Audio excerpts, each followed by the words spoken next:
ಈಗ ನಾವು ನೋಡಿದ್ವಿ ಯಾವ ಥರ ಲೋ ಪ್ರೆಷರ್ ಮತ್ತು ಹೈ ಪ್ರೆಷರ್ ಫಾರ್ಮೇಷನ್ ಆಗುತ್ತೆ, ಯಾವ ಥರ ಇದು ಕನ್ವರ್ಜಿಂಗ್ ಇದೆ, ಯಾವ ಥರ ಇದು ಡೈವರ್ಜಿಂಗ್ ಇದೆ ಅಂತ ನೋಡಿದ್ವಿ. ಈಗ ಒಂದು ಕೊರೋಲೀಸ್ ಫೋರ್ಸ್ ಅಂತ ನೋಡೋಣ.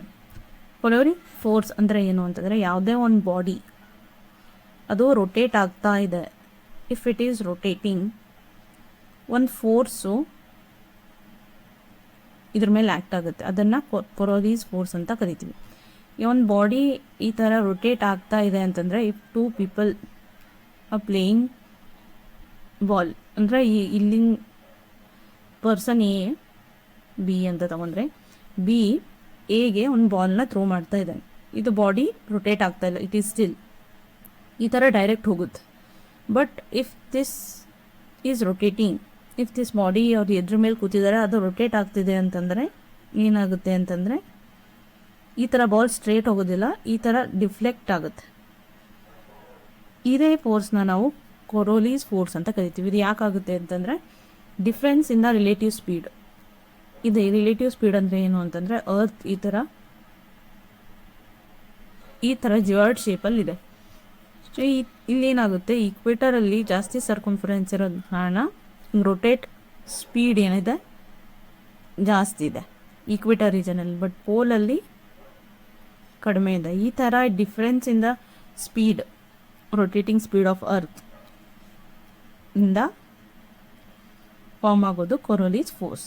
ಈ ಕೊರೋಲೀಸ್ ಫಾರ್ಮುಲಾ ಸುಮ್ಮನೆ ಇಫ್ ಯು ನೋ, ನಿಮಗೆ ನೆಕ್ಸ್ಟು ಈಸಿ ಆಗುತ್ತೆ ಇನ್ನೂ ಕಾನ್ಸೆಪ್ಟ್ ಅಂಡರ್ಸ್ಟ್ಯಾಂಡ್ ಮಾಡೋಕ್ಕೆ. So it is directly proportional to ಇದು ಮಾಸ್ ಎಮ್ಮು, ವಿ ಅಂದರೆ ವೆಲಾಸಿಟಿ, ಇದು ಆ್ಯಂಗುಲರ್ ವೆಲಾಸಿಟಿ ಅಂತ, ಸೈನ್ ಟೀಟಾ ಅಂತ ಬರುತ್ತೆ. ಸೊ ಈ ಟೀಟಾ ಅಂತ ನೋಡಿದರೆ, ಇಫ್ ಇಟ್ ಈಸ್ 0 ಡಿಗ್ರಿ ಅಂದರೆ ಸೈನ್ 0 is 0.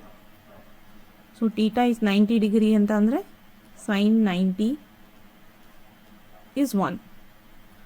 ಸೊ ಯಾವಾಗ ಟೀಟಾ 0 ಇರುತ್ತೆ ಅಂತಂದರೆ, ಯಾವಾಗ ಈಕ್ವೇಟರ್ ಮೇಲಿರುತ್ತೆ 0 ಆಗಿಬಿಡುತ್ತೆ ವ್ಯಾಲ್ಯೂ. ಸೊ ಕೊರೋಲೀಸ್ ಫೋರ್ಸ್ ಏನಿದೆ ಕಂಪ್ಲೀಟ್ಲಿ 0 ಇದೆ ಈಕ್ವೇಟರಲ್ಲಿ. ಬಟ್ ಇನ್ ಪೋಲಲ್ಲಿ ಏನಾಗುತ್ತೆ ಅಂತ, ಕೊರೋಲೀಸ್ ಫೋರ್ಸು ಮ್ಯಾಕ್ಸಿಮಮ್ ಇರುತ್ತೆ, ಬಿಕಾಸ್ ಸೈನ್ 90 is 1. ನಮ್ಗೆ ಗೊತ್ತಾಯಿತು ಕೊರೋಲೀಸ್ ಫೋರ್ ಅಂದರೆ ಇದರ ಡಿಫ್ಲೆಕ್ಷನ್ ಆಗುತ್ತೆ, ಅದನ್ನು ಕೊರೋಲೀಸ್ ಫೋರ್ಸ್ ಅಂತ ಕರಿತೀವಿ. ಕೊರೋಲೀಸ್ ಫೋರ್ಸು ಈಕ್ವೇಟರಲ್ಲಿ 0 ಇರುತ್ತೆ, ಪೋಲಾರ್ ರೀಜನಲ್ಲಿ ಮ್ಯಾಕ್ಸಿಮಮ್ ಇರುತ್ತೆ. ಮತ್ತು ಕೊರೋಲೀಸ್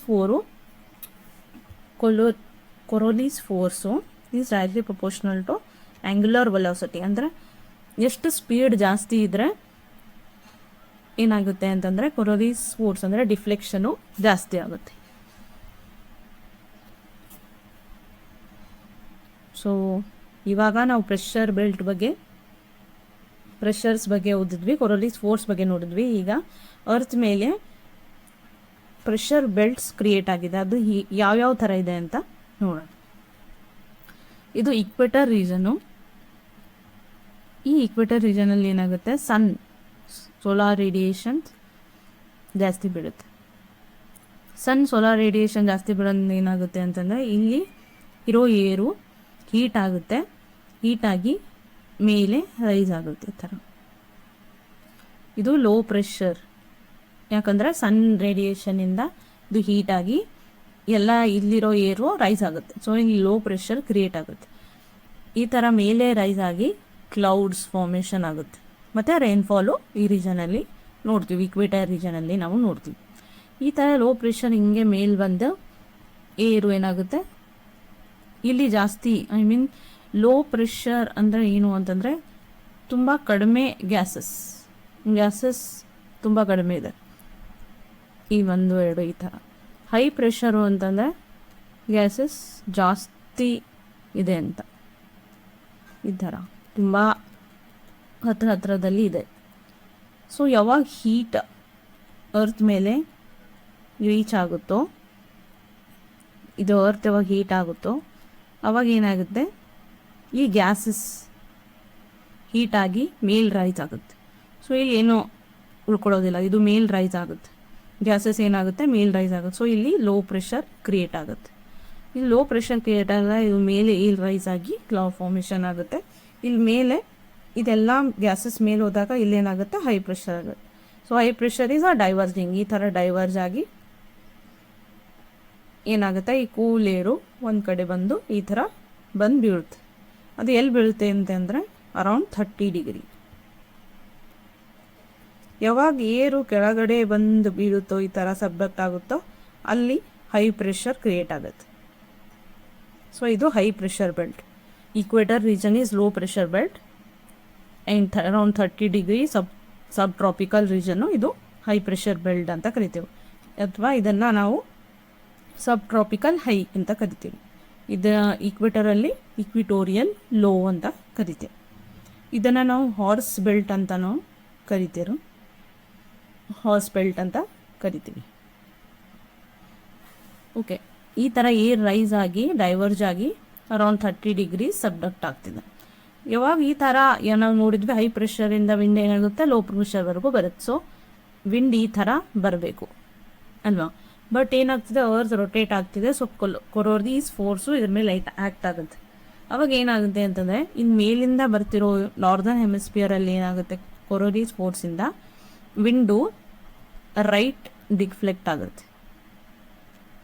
ಸೊ ಈ ಥರ ಮೇಲಿಂದ ಬರ್ತಿರೋ ಏರು ಏನಾಗುತ್ತೆ, ರೈಟ್ ಸೈಡ್ ಡಿಫ್ಲೆಕ್ಟ್ ಆಗುತ್ತೆ ಈ ಥರ. So we can see wind ಈ ಥರ ಮೂವ್ ಆಗ್ತಿದೆ. ಈ ಥರ ಮೂವ್ ಆಗ್ತಿರೋ ವಿಂಡ್ ಆ್ಯಕ್ಚುಲಿ ನಾವು ಡೈರೆಕ್ಷನ್ನ ಯಾವ ಥರ ನೇಮ್ ಮಾಡ್ತೀವಿ ಅಂತಂದರೆ, ನಾವು ಇದು ಮೇಲಿಂದ ಕೆಳಗಡೆ ಬರ್ತೀನಿ. ಸೊ ನಾವು ಅದರ ಟೇಲಿಂದ ಕನ್ಸಿಡರ್ ಮಾಡ್ತೀವಿ, ನಾರ್ತ್ ಈಸ್ಟ್. ಸೊ ಇದನ್ನು ನಾರ್ತ್ ಈಸ್ಟ್ ವಿಂಡ್ಸ್ ಅಂತ ಕರಿತೀವಿ. ಇದನ್ನು ಟ್ರೇಡ್ ವಿಂಡ್ಸ್ ಅಂತಲೂ ಕರೀತಾರೆ. So it is north East trade winds. ಈ ಥರ ಇದೊಂದು ಸೈಕಲ್ ಕ್ರಿಯೇಟ್ ಆಗುತ್ತೆ, ಲೂಪ್ ಕ್ರಿಯೇಟ್ ಆಗುತ್ತೆ. ಇದನ್ನ ಹೆಡ್ಲೇ ಸೆಲ್ ಅಂತ ಕರಿತೀವಿ. ಸೊ ನಾವು ಒಂದು ಸೆಲ್ನ ನೋಡಿದ್ವಿ. ಇವಾಗ ಇದೇ ಥರ ಏನಾಗುತ್ತೆ ಅಂತಂದರೆ, ಪೋಲಾರ್ ರೀಜನಲ್ಲಿ ಸನ್ ಜಾಸ್ತಿ ಹೀಟ್ ರೀಚ್ ಆಗದೆ ಇರೋ ಕಾರಣ ಏನಾಗುತ್ತೆ, ಈ ಟೆಂಪ್ರೇಚರ್ ತುಂಬ ಲೋ ಆಗುತ್ತೆ. ಟೆಂಪ್ರೇಚರ್ ಲೋ ಇದೆ ಅಂದರೆ ಪ್ರೆಷರ್ ಹೈ ಇದೆ. ಪ್ರೆಷರ್ ಮತ್ತು ಟೆಂಪ್ರೇಚರ್ ಯೂಶ್ವಲಿ ಇನ್ವರ್ಸ್ಲಿ ರಿಲೇಟೆಡ್ ಇರುತ್ತೆ. ಇಲ್ಲಿ ಹೆಂಗೆ ಇಕ್ವೇಟರಲ್ಲಿ ಟೆಂಪ್ರೇಚರ್ ಜಾಸ್ತಿ ಆದಾಗ ಪ್ರೆಷರ್ ಲೋ ಇರುತ್ತೋ, ಪೋಲಾರ್ ರೀಜನಲ್ಲಿ ಟೆಂಪ್ರೇಚರ್ ಲೋ ಇರೋ ಕಾರಣ ಪ್ರೆಷರ್ ಹೈ ಇರುತ್ತೆ. ಸೊ ಇಲ್ಲಿ ಹೈ ಪ್ರೆಷರ್ ನಾವು ನೋಡ್ತೀವಿ. ಹೈ ಪ್ರೆಷರ್ ಅಂದರೆ ಏರು ಮೇಲಿಂದ ಕೆಳಗಡೆ ಬರ್ತಿದೆ, ಈ ಥರ ಡೈವರ್ಜ್ ಆಗ್ತಿದೆ. ಓಕೆ, ಈ 30 ಡಿಗ್ರಿಯಿಂದನೂ ಡೈವರ್ಜ್ ಆಗಿ ಏರ್ ಈ ಥರ ಬರ್ತಿದೆ. ಇಲ್ಲಿಂದ ಈ ಟೆಂಪ್ರೇಟ್ ರೀಜನ್ನು, ಸೊ ಇದು ಏನಾಗುತ್ತೆ, ಸ್ವಲ್ಪ ವಾರ್ಮ್ ಇರುತ್ತೆ ಏರು. ಬಟ್ ಇಲ್ಲಿ ಪೋಲಾರ್ ರೀಜನಿಂದ ಬರ್ತಿರೋ ಏರು ಕೋಲ್ಡ್ ಇರುತ್ತೆ. ಈ ಥರ ಒಂದು ಕೋಲ್ಡು ಮತ್ತು ವಾರ್ಮ್ ಏರ್ ಎದುರೆದುರು ಬಂದಾಗ ಏನಾಗುತ್ತೆ ಅಂತಂದರೆ, ಕೋಲ್ಡ್ ಏರ್ ಮೇಲೆ ಹೋಗುತ್ತೆ ಈ ಥರ. ಸೊ ಇದೇನಾಗುತ್ತೆ, ಇವೆರಡೂ ಬಂದು ಜಾಯ್ನ್ ಆಗಿ ಕೋಲ್ಡ್ ಏರ್ ಏನಾಗುತ್ತೆ, ಮೇಲ್ ಮೂವ್ ಆಗುತ್ತೆ.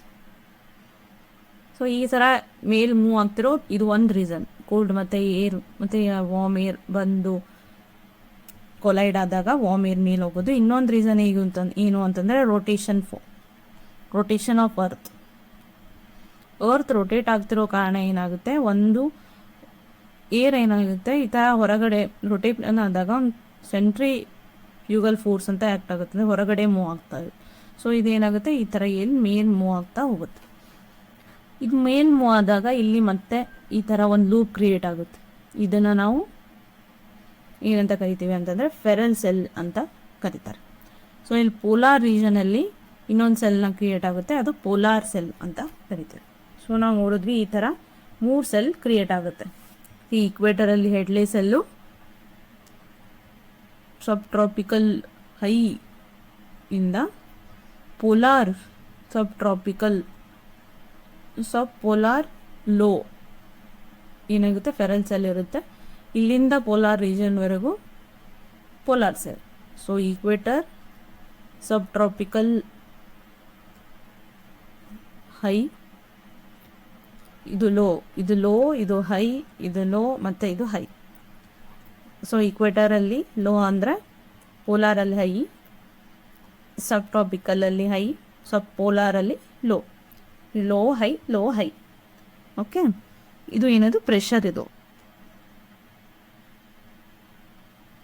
ಓಕೆ, ಇಲ್ಲಿ ಏನಾಗುತ್ತೆ, ಇಕ್ವೇಟರಲ್ಲಿ ಲೋ ಪ್ರೆಷರ್ ಇರೋ ಕಾರಣ ಏರ್ ಮಿಲರೈಸ್ ಆಗಿ ಏನಾಗುತ್ತೆ, ಕ್ಲೌಡ್ ಫಾರ್ಮೇಷನ್ ಆಗುತ್ತೆ, ಡೈವರ್ಜ್ ಆಗಿ ಈ ಥರ ಏನಾಗುತ್ತೆ, ಕೂಲ್ ಡೌನ್ ಆಗಿ ಸಬ್ ಟ್ರಾಪಿಕಲ್ 30 ಡಿಗ್ರಿ ಬಂದು ಬೀಳೋ ಕಾರಣ ಇದನ್ನು ಸೆಲ್ ಹೆಡ್ಲೆ ಸೆಲ್ ಅಂತ ಕರಿತೀವಿ. ಇದು ನೆಕ್ಸ್ಟ್ ಬರೋದು ಫೆರಲ್ ಸೆಲ್ ಮತ್ತು ಪೋಲಾರ್ ಸೆಲ್. ಸೊ ಇನ್ನೊಂದು ಇಲ್ಲಿ ವಿಶೇಷ ಏನಂತಂದರೆ, ಅರೌಂಡ್ 30 ಡಿಗ್ರಿ ಏನಾಗುತ್ತೆ, ಹೈ ಪ್ರೆಷರ್ ಬೆಲ್ಟ್ ಇರೋ ಕಾರಣ ಏರ್ ಈ ಥರ ಸಬ್ಡಕ್ಟ್ ಆಗ್ತಿರೋ ಕಾರಣ ಇಲ್ಲಿ ಕ್ಲೌಡ್ ಫಾರ್ಮೇಷನ್ ಇರೋದಿಲ್ಲ. ಸೊ ಮೋಸ್ಟ್ಲಿ ಅರೌಂಡ್ 30 ಡಿಗ್ರಿಯಲ್ಲಿ 30 ಡಿಗ್ರಿ ನಾರ್ತ್ ಆ್ಯಂಡ್ ಸೌತ್ ನಾವು ಡೆಸರ್ಟ್ನ ನೋಡ್ತೀವಿ. ಯಾಕಂತಂದರೆ ಈ ರೀಜನಲ್ಲಿ ರೈನ್ಫಾಲ್ ಇರೋದಿಲ್ಲ. ರೈನ್ಫಾಲ್ ಇಲ್ದಿರೋ ಕಾರಣ ಇಲ್ಲಿ ಡೆಸರ್ಟ್ ಫಾರ್ಮೇಷನ್ ಆಗಿದೆ ಅಂತ ನಾವು ನೋಡ್ತೀವಿ. ಸೊ ಈ ಥರ ಬರ್ತಿರೋ ಇಲ್ಲಿ ಈ ವಿಂಡನ್ನ ಹೆಡ್ಲೆ ಸೆಲ್ಲಲ್ಲಿ ಬರ್ತಿರೋ ವಿಂಡನ್ನ ನಾವು ನಾರ್ತ್ ಈಸ್ಟ್ ಟ್ರೇಡ್ ವಿಂಡ್ಸ್ ಅಂತ ಕರಿತೀವಿ, ಅಥವಾ ಈಸ್ಟರ್ಲೀಸ್ ಅಂತ ಕರೀತಾರೆ. ಇಲ್ಲಿ ಇದು ಆ್ಯಕ್ಚುಲಿ ಇದು ಹೈ ಪ್ರೆಷರಿಂದ ಮತ್ತೆ ಲೋ ಪ್ರೆಷರಿಗೆ ಹೋಗ್ಬೇಕಲ್ವಾ. ಸೊ ಈ ಥರ ಮೇಲೆ ಹೋಗ್ಬೇಕು. ಬಟ್ ಇಲ್ಲಿ ನಾರ್ತ್ ಹೆಮಿಸ್ಫಿಯರಲ್ಲಿ ವಿಂಡ್ ಏನಾಗುತ್ತೆ, ರೈಟ್ ಸೈಡ್ ಡಿಫ್ಲೆಕ್ಟ್ ಆಗುತ್ತೆ. So it is coming from west. So ಇದನ್ನು ವೆಸ್ಟರ್ಲೀಸ್ ಅಂತ ಕರೀತಾರೆ. ಸೊ ಅದೇ ರೀತಿ ಸೌತಲ್ಲೂ ಸೇಮ್ ಆಗುತ್ತೆ. ಕೆಳಗಡೆಯಿಂದ ಏನಾಗುತ್ತೆ, ಹೈ ಪ್ರೆಷರಿಂದ ಮೇಲೆ ಬರ್ತಿರೋ, high pressure to low pressure move ಆಗ್ತಿರೋ ವಿಂಡು ಈ ಥರ ಡೈರೆಕ್ಟ್ ಮೂವ್ ಆಗೋ ಬದಲಿ ಸದರ್ನ್ ಹೆಮಿಸ್ಫಿಯರಲ್ಲಿ ಏನಾಗುತ್ತೆ, ಕೊರೋಲಿಸ್ ಫೋರ್ಸಿಂದ ಲೆಫ್ಟ್ ವರ್ಡ್ಸ್ ಡಿಫ್ಲೆಕ್ಟ್ ಆಗುತ್ತೆ. So it is deflecting left, ಈ ಥರ ಮೂವ್ ಆಗುತ್ತೆ.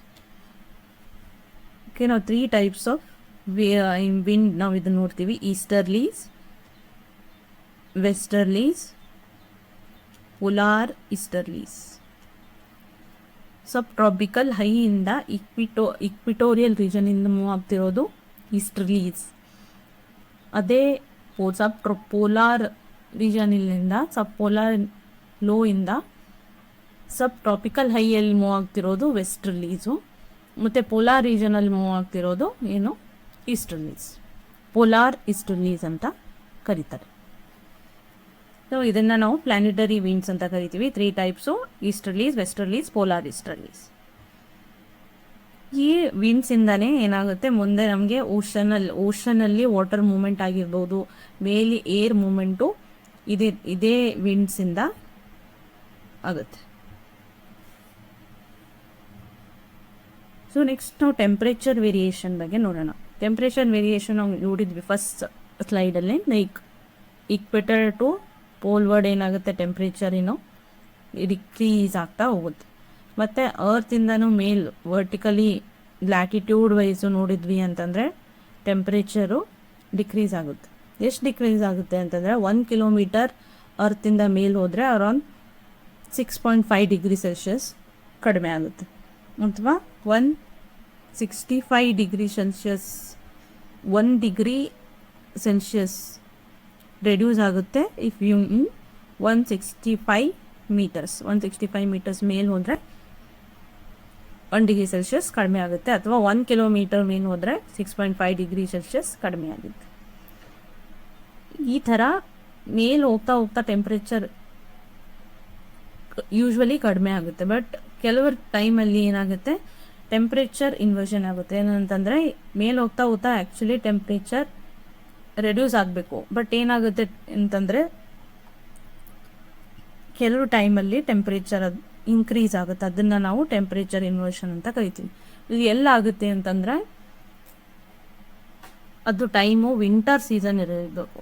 Winter season and long night, ಇದು ಕಂಡೀಷನ್ನು ಟೆಂಪ್ರೇಚರ್ ಇನ್ವರ್ಷನ್ ಆಗೋಕ್ಕೆ. Winter season, long night, still air ಏನಿರಬೇಕು, ಸ್ಟಿಲ್ ಆಗಿ ಇರಬೇಕು, ಜಾಸ್ತಿ ಮೂಮೆಂಟ್ ಇರಬಾರ್ದು ಏರ್ದು. ಸೊ ಮತ್ತು ಕ್ಲೌಡಿ ನೈಟ್ ಇರಬಾರ್ದು. It is clear sky clear ಆಗಿರ್ಬೇಕು. ಈ ಕಂಡೀಷನ್ ಯಾವಾಗ ಸ್ಯಾಟಿಸ್ಫೈ ಆಗುತ್ತೆ ಆವಾಗ ಏನಾಗುತ್ತೆ ಅಂತ, ವಿಂಟರ್ ಸೀಸನಲ್ಲಿ ಏನಾಗುತ್ತೆ ಅಂತಂದರೆ ಕೆಳಗಡೆ ಕೂಲ್ ಏರ್ ಇರುತ್ತೆ, ಬಟ್ ಮೇಲೆ ಹೋಗ್ತಾ ಹೋಗ್ತಾ ಏನಾಗುತ್ತೆ, ವಾರ್ಮ್ ಏರ್ ಇರುತ್ತೆ. ಸೊ ಟೆಂಪ್ರೇಚರು ಇನ್ಕ್ರೀಸ್ ಆಗುತ್ತೆ. ಸೊ ಇದನ್ನು ನಾವು ಟೆಂಪ್ರೇಚರ್ ಇನ್ವರ್ಷನ್ ಅಂತ ಕರಿತೀವಿ. ಇದು condition. Winter season, long night, clear sky ಮತ್ತು ಸ್ಟಿಲ್ ಏರ್ ಇದ್ದಾಗ ಟೆಂಪ್ರೇಚರ್ ಏನಾಗುತ್ತೆ, ಮೇಲೆ ಹೋಗ್ತಾ ಹೋಗ್ತಾ ಜಾಸ್ತಿ ಆಗ್ತಾ ಹೋಗುತ್ತೆ. ಸೊ ಐಸೋಥರ್ಮ್ಸ್ ಅಂದರೆ ಏನು ಅಂತಂದರೆ, ಒಂದೇ ಥರ ಟೆಂಪ್ರೇಚರ್ ಇರೋದನ್ನು ಜಾಯಿನ್ ಮಾಡೋ ಲೈನಿಗೆ ಐಸೋಥರ್ಮ್ಸ್ ಅಂತ ಕರಿತೀವಿ. ಏನು ಅಂತಂದರೆ, ಇದು 5 ಡಿಗ್ರಿ ಅಂತಂದರೆ ಇಲ್ಲೂ 5 ಡಿಗ್ರಿ, ಇಲ್ಲೂ 5 ಡಿಗ್ರಿ ಅಂದರೆ ಇದೊಂದು ಲೈನ್, ಇದನ್ನು ಐಸೋಥರ್ಮ್ ಅಂತ ಕರೀತಾರೆ. ಈಗ ಜನವರಿ ಮತ್ತು ಜೂನ್ ತಿಂಗಳಲ್ಲಿ ಐಸೋಥರ್ಮ್ಸ್ ಯಾವ ಥರ ವರ್ಕ್ ಆಗುತ್ತೆ ಅಂತ ನೋಡೋಣ. ಈ ಜನವರಿ ಮಂತು ಅಂತಂದರೆ it is winter season. Winter ಸೀಸನಲ್ಲಿ ಏನಾಗುತ್ತೆ, ಟೆಂಪ್ರೇಚರು ಕಡಿಮೆ ಇರುತ್ತೆ. ಸೊ ಇದು ಕಾಂಟಿನೆಂಟ್ ಮತ್ತು ಓಷನ್ ರೀಜನಲ್ಲಿ ಬೇರೆ ಬೇರೆ ಥರ ಕಾಣಿಸ್ತಿದೆ. ಕಾಂಟಿನೆಂಟ್ ರೀಜನಲ್ಲಿ ಟೆಂಪ್ರೇಚರ್ ಕಡಿಮೆ ಇರುವ ಕಾರಣ ಏನಾಗುತ್ತೆ, ಐಸೋಥರ್ಮ್ ಲೈನು ಈ ಥರ ಕೆಳಗಡೆ ಲ್ಯಾಂಡ್ ಅಂದರೆ ಕಾಂಟಿನೆಂಟಲ್ಲಿ ಡೌನ್ವರ್ಡ್ ಬೆಂಡ್ ಇದೆ. ಬಟ್ ವಾಟರಲ್ಲಿ ಏನಿದೆ, ಇದೇ ಐಸೋಥರ್ಮ್ ಮೇಲಿದೆ, ಅಂದರೆ ಟೆಂಪ್ರೇಚರ್ ಇಲ್ಲಿ ರೈಸ್ ಆಗ್ತಿದೆ. ಯಾಕಿದೆ ಅಂತಂದರೆ, ಲ್ಯಾಂಡ್ ಫಾರ್ಮು ಮತ್ತು ವಾಟರಿಂದೊಂದು ಸ್ಪೆಸಿಫಿಕ್ ಪ್ರಾಪರ್ಟಿ ಇದೆ. ಏನು ಅಂತಂದರೆ, ವಾಟರಿನ ಸ್ಪೆಸಿಫಿಕ್ ಹೀಟು ಜಾಸ್ತಿ ಇದೆ. ಸ್ಪೆಸಿಫಿಕ್ ಹೀಟು ಅಂದರೆ ಏನು ಅಂತಂದರೆ, ಎಷ್ಟು ಟೈಮ್ ತಗೊಳುತ್ತೆ ವಾಟರ್ ಹೀಟ್ ಆಗೋಕ್ಕೆ, ಅದು ವಾಟರ್ ಅಂದರೆ ಸ್ಪೆಸಿಫಿಕ್ ಹೀಟ್ ಅಂತ ಕರಿತೀವಿ. ಸೊ ವಾಟರು ತುಂಬ ಜಾಸ್ತಿ ಟೈಮ್ ತಗೊಳುತ್ತೆ ಹೀಟ್ ಆಗೋಕ್ಕೆ ಅಥವಾ ಕೂಲ್ ಆಗೋಕ್ಕೆ. ಬಟ್ ಅದೇ ಕಂಪೇರ್ ಟು ಲ್ಯಾಂಡ್, ಅಂದರೆ ಲ್ಯಾಂಡು ಸನ್ಲೈಟ್ ಬಿದ್ದ ತಕ್ಷಣ ತುಂಬ ಫಾಸ್ಟಾಗಿ ಹೀಟ್ ಆಗುತ್ತೆ, ಯಾವಾಗ ಸನ್ಲೈಟ್ ಇರಲ್ಲ ಅವಾಗ ತುಂಬ ಫಾಸ್ಟಾಗಿ ಕೂಲ್ ಆಗುತ್ತೆ. ಬಟ್ ವಾಟರ್ ಆ ಥರ ಅಲ್ಲ, ತುಂಬ ಟೈಮ್ ತೊಗೊಳುತ್ತೆ ಅದನ್ನು ಹೀಟ್ ಆಗೋಕ್ಕೂ ಮತ್ತು ಕೂಲ್ ಆಗೋಕ್ಕೆ. ಸೊ ವಿಂಟರ್ ಸೀಸನ್ನಲ್ಲಿ ಜನವರಿ ಮಂತಲ್ಲಿ ಲ್ಯಾಂಡಲ್ಲಿ ಸನ್ಲೈಟ್ ಇಲ್ದಿರೋ ಕಾರಣ, ಟೆಂಪ್ರೇಚರು ಇರೋ ಕಾರಣ ಈ ಥರ ಬೆಂಡು ಕೆಳಗಡೆ ಇದ್ದರೆ. ಬಟ್ ಅದೇ ವಾಟರ್ ರೀಜನಲ್ಲಿ ಏನಾಗುತ್ತೆ, ಅಪ್ವರ್ಡ್ ಬೆಂಡ್ ಇದೆ. ಯಾಕಂತಂದರೆ ಇದು ಟೆಂಪ್ರೇಚರ್ ಸ್ಪೆಸಿಫಿಕ್ ಹೀಟ್ ಜಾಸ್ತಿ ಇರುತ್ತೆ ವಾಟರಿನ. ಅದೇ ಜುಲೈ ಮಂತಲ್ಲಿ ರಿವರ್ಸ್ ಆಗುತ್ತೆ. ಲ್ಯಾಂಡಲ್ಲಿ ಅಪ್ವರ್ಡ್ ಬೆಂಡ್ ಇದ್ದರೆ, ಓಷನಲ್ಲಿ ಡೌನ್ವರ್ಡ್ ಬೆಂಡ್ ಇದೆ ಈ ಥರ. ಯಾಕಂದರೆ ಲ್ಯಾಂಡು ಹೀಟ್ ಬೇಗ ಆಗುತ್ತೆ compared to water. Okay, this is all about isotherms. Pressure variation ಏನಾಗುತ್ತೆ ಅಂತಂದರೆ, ಯಾವಾಗ ಗ್ಯಾಸಸ್ಸು ಅರ್ತ್ ಸರ್ಫೇಸ್ ನಿಯರ್ ಜಾಸ್ತಿ ಇದೆ, ಮೇಲೆ ಹೋಗ್ತಾ ಹೋಗ್ತಾ ಕಡಿಮೆ ಗ್ಯಾಸಸ್ ಹೋಗ್ಬಿಡುತ್ತೆ. ಎಲ್ಲಿ ಜಾಸ್ತಿ ಗ್ಯಾಸಸ್ ಇರುತ್ತೆ ಅದನ್ನು ಹೈ ಪ್ರೆಷರ್ ಅಂತ ಕರಿತೀವಿ, ಎಲ್ಲಿ ಕಡಿಮೆ ಇರುತ್ತೆ ಅದನ್ನು ಲೋ ಪ್ರೆಷರ್ ಅಂತೀವಿ. ಸೊ ಅರ್ತಿಂದ ಮೇಲೆ ಹೋಗ್ತಾ ಹೋಗ್ತಾ ಗ್ಯಾಸಸ್ ಕಡಿಮೆ ಆಗ್ತಿರೋ ಕಾರಣ ಪ್ರೆಷರು ಕಡಿಮೆ ಆಗ್ತಾ ಹೋಗುತ್ತೆ. ಸೊ 10 ಮೀಟರ್ ಮೇಲೆ ಹೋದರೆ ನಾವು ಏನಾಗುತ್ತೆ, 1 MB ಅಷ್ಟು ಪ್ರೆಷರ್ ಕಡಿಮೆ ಆಗುತ್ತೆ. ಓಕೆ, ಐಸೋಬಾರ್ ಅಂದರೆ ಏನು ಅಂತಂದರೆ, ಒಂದೇ ಪ್ರೆಷರ್ ಇರೋ ಪಾಯಿಂಟ್ಸ್, ಒಂದು ಪ್ರೆಷರ್ ಇರೋ ಪಾಯಿಂಟ್ಸ್ನ ಐಸೋಬಾರ್ಸ್ ಅಂತ ಕರಿತೀವಿ. ಅಂದರೆ ಇದು 5 ಇದ್ದರೆ ಇದು 5, ಈ ಥರ ಲೈನ್ ಜಾಯಿನ್ ಆದಾಗ ಅದನ್ನು ಐಸೋಬಾರ್ ಅಂತ ಕರಿತೀವಿ. ಈ ಹೈ ಪ್ರೆಷರ್ ಮತ್ತು ಲೋ ಪ್ರೆಷರ್ ಐಸೋಬಾರ್ ನೋಡಿದರೆ, ಇದು 1024 MB ಇಲ್ಲಿರೋ ಒಂದು ಲೈನ್ನ ಅಷ್ಟೇ ಇರೋ ಟೆಂಪ್ರೇಚರ್ನ ಒಂದು ಲೈನ್ ಮಾಡಿದ್ದಾರೆ. 1020ನ ಒಂದು ಲೈನ್ ಅಂತ ತೊಗೊಂಡ್ರಾಗ ಈ ಥರ ಒಂದು ಪ್ರೆಷರ್ ಬೆಲ್ಟ್ ಕ್ರಿಯೇಟ್ ಆಗುತ್ತೆ. ಇವುಗಳನ್ನು ಐಸೋಬಾರ್ಸ್ ಅಂತ ಕರಿತೀವಿ. ಈ ಥರ ಹೈ ಪ್ರೆಷರ್ ಅಂತಂದರೆ, ಒಳಗಡೆ ಹೋಗ್ತಾ ಹೋಗ್ತಾ ಪ್ರೆಷರ್ ಇನ್ಕ್ರೀಸ್ ಆದರೆ ಅದನ್ನು ಹೈ ಪ್ರೆಷರ್ ಬೆಲ್ಟ್ ಅಂತ, ಹೈ ಪ್ರೆಷರ್ ಐಸೋಬಾರ್ ಅಂತ ಕರಿತೀವಿ. ಒಳಗೆ ಹೋಗ್ತಾ ಹೋಗ್ತಾ ಕಡಿಮೆ ಆಗ್ತಾ ಹೋದರೆ, ಇಟ್ ವಾಸ್ 1996 ಆಯಿತು, 992 ಆಯಿತು. ಒಳಗೆ ಹೋಗ್ತಾ ಹೋಗ್ತಾ ಏನಾಗ್ತಿದೆ, ಪ್ರೆಷರ್ ಕಡಿಮೆ ಆಗ್ತಿದೆ. ಸೊ ಇದು ಲೋ ಪ್ರೆಷರ್ ಐಸೋಬಾರ್. ಯಾವಾಗ ಈ ಥರ ಐಸೋಬಾರು ತುಂಬ ದೂರ ಇರುತ್ತೋ ಏನಾಗುತ್ತೆ, ಸ್ಪೀಡ್, ವಿಂಡಿಂದ ಸ್ಪೀಡ್ ಏನಾಗುತ್ತೆ ಕಡಿಮೆ ಇರುತ್ತೆ. ಬಟ್ ಅದೇ ಐಸೋಬಾರ್ ತುಂಬ ಹತ್ರ ಇದ್ದರೆ ಈ ಥರ ವಿಂಡ್ ಸ್ಪೀಡು ಜಾಸ್ತಿ ಇರುತ್ತೆ. ಪ್ರೆಷರ್ ಗ್ರೇಡಿಯಂಟು ಜಾಸ್ತಿ ಇದ್ದರೆ ವಿಂಡ್ ಸ್ಪೀಡು ಜಾಸ್ತಿ ಇರುತ್ತೆ. ಓಕೆ, ಜಿಯೋಸ್ಟ್ರಾಫಿಕ್ ವಿಂಡ್ ಅಂದರೆ ಏನು ಅಂತ ನೋಡೋಣ. ಜಿಯೋಸ್ಟ್ರಾಫಿಕ್ ವಿಂಡು ನಾವು ನಾರ್ಮಲಿ ನೋಡಿದ್ವಿ, ಈ ಥರ ಪ್ರೆಷರ್ ಗ್ರೇಡಿಯಂಟ್ ಅಂದರೆ ಹೈ ಪ್ರೆಷರಿಂದ ಲೋ ಪ್ರೆಷರಿಗೆ ಮೂವ್ ಆದಾಗ ಇದನ್ನು ಪ್ರೆಷರ್ ಗ್ರೇಡಿಯಂಟ್ ಅಂತ ಕರಿತೀವಿ. ಇದು ಪ್ರೆಷರ್ ಗ್ರೇಡಿಯಂಟು. ಇದನ್ನು ಬ್ಯಾಲೆನ್ಸ್ ಮಾಡೋಕ್ಕೆ ಕೊರೋಲಿಸ್ ಫೋರ್ಸ್ ಇರುತ್ತೆ. ಇದೇ ಕಾರಣ ಏನಾಗುತ್ತೆ, ವಿಂಡು ಈ ಥರ ಡಿಫ್ಲೆಕ್ಷನ್ ಆಗುತ್ತೆ.